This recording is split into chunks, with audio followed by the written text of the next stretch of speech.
Hey, what's up people? I'm out here in the woods. In my previous video I talked about the cold steel Voyager large Tanto, and in this video I want to talk about the large and extra large differences, or comparison basically.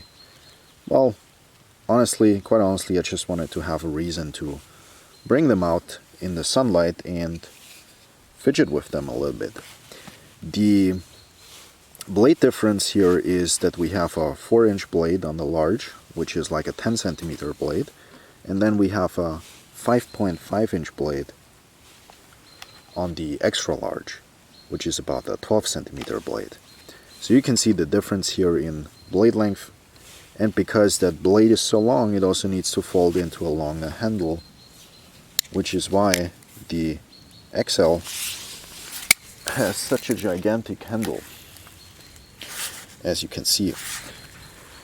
Now, weight difference, obviously there's going to be a weight difference. This one is about 140 grams, which is like 5 ounces, and this one is about the 220 gram knife, which is about 8 ounces. So yeah, there is a weight difference that you are going to notice while carrying it, and also obviously there is going to be like a size difference in the overall profile, as you can see right here.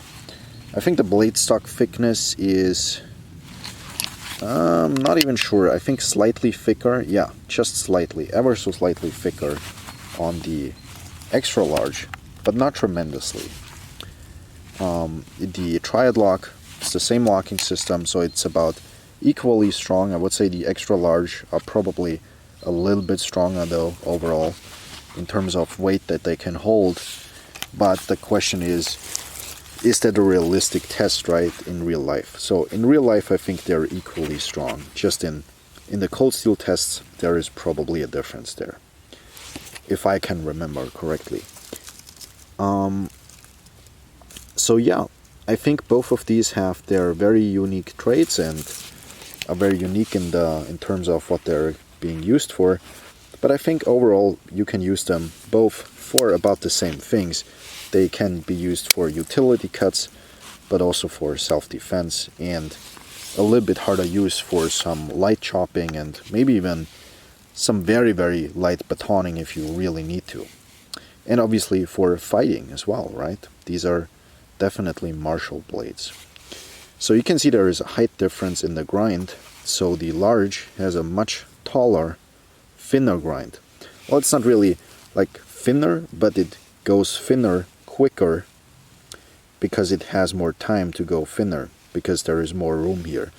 On the Voyager you go from thick to thin in a much shorter amount of time, or in a short amount of distance, I guess would be the correct term.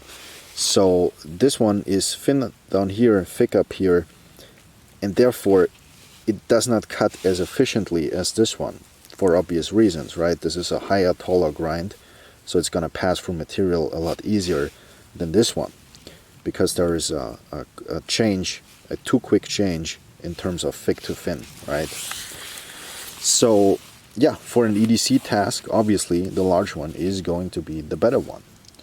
For a self-defense task, well, you have more reach with the extra large one, a tremendous amount of reach even if you grip it back here.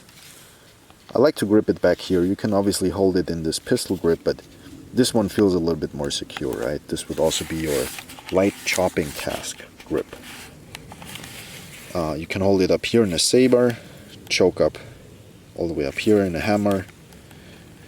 The good thing is, because this handle on the large one, it curves much quicker, and here you have more straight portion, meaning you can hold this one better in the hammer up here, whereas this one puts you in a saber grip right away, and it's not as easy to hold in a hammer grip here because there is more curvature, or the curvature starts earlier, I should say. You can also hold it back here. The pistol grip is not really available here. You just hold it in a saber, and then hammer up here if you choke up. So this one has way more grips, and it's also better to hold in the hammer. And yeah, this one has like 1, 2, 3, 4, 5 different grips, I guess. without the reverse grips, obviously. So yeah, I think both of these are fantastic knives. My choice that I carry much more often is the large, because it's a little bit more compact and it's a little bit easier to carry. And it's still a devastating fighting knife if you need it to be, because it's so pointy and so thin behind the edge with that hollow, and that secondary point is devastating. But this one, for the price, is just a lot of knife and a lot of strength and a lot of capabilities. If I could only carry one folder, let's say I need an outdoor survival folder or a survival folder in general, well, I would carry the extra large, because it has a lot more capabilities, right?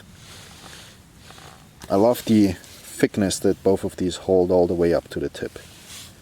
But if you need a fine and precise point, you also have that. Let me focus that for you. You also have that up here, and back here it's a lot more robust. Yeah, as you can see, there is a logo difference. This one also has the patent next to it, or the copyright, I should say. It's the correct term. And then on the back you can also see the extra large one that I have still has the very old logo, and this has the newer logo. This one, I'm not sure about the steel. This one is obviously AUS 10A. So this one could be, and I'm thinking it might be AUS 8, but these were made in AUS 8, then they were made in VG1 for a very short period of time. So only very few Voyagers have ever been made in VG1, and then they were made in BD1, and then they were made in AUS 8 again, and then they were made in AUS 10. So if the steel is not shown on the backside, it's either AUS 8 or BD1 or VG1, which it's very unlikely that this one is VG1, because there have not been as many of the VG1 versions. So yeah, I'm thinking this one is AUS 8. It would fit in the time period that this one was acquired. And yeah, as you can see, over the generations, the stonewash changed a little bit. I like the newer stonewash better. It's a little bit nicer. See if we can get that with a little bit light on it. Yeah, so the old one is a little bit darker, more bluish, I think. Both of these look a little bit bluish as I'm looking at them. That's just the steel, I think. But yeah, the old one is for sure a little bit darker. And I prefer this type of stonewash. Just looks good.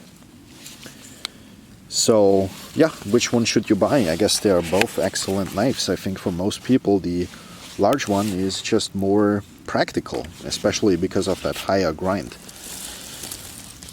And yeah, the XL folders, they're very specific tools. They're not as universally usable, I guess, as the large ones, simply because of their pure size, but they are just fun. I like having a lot of XL folders in my collection because, yeah, sometimes you just want to get out there and cut a couple of bottles and do some practice cuts, and that's just a lot of fun too. So in terms of fun, I definitely get a lot more fun out of the XL. In terms of practical use, I get more use out of the large one.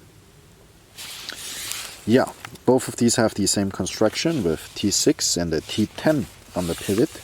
They are very simplistic and very easy to maintain, and just very robust knives overall. And these XL folders, they go really inexpensive, once or twice a year. You can get them for about 70 euros, which is the standard price for the large ones. So in terms of price, it really doesn't make a whole lot of difference if you just wait for the right time. And yeah, I probably will keep both of these because I like them way too much. So yeah, this is my Cold Steel Voyager Tanto collection, if you will. I only have 2 of these. And yeah, I hope you guys like this video, and I hope you have a very nice rest of your day, and maybe see each other in another video. Goodbye.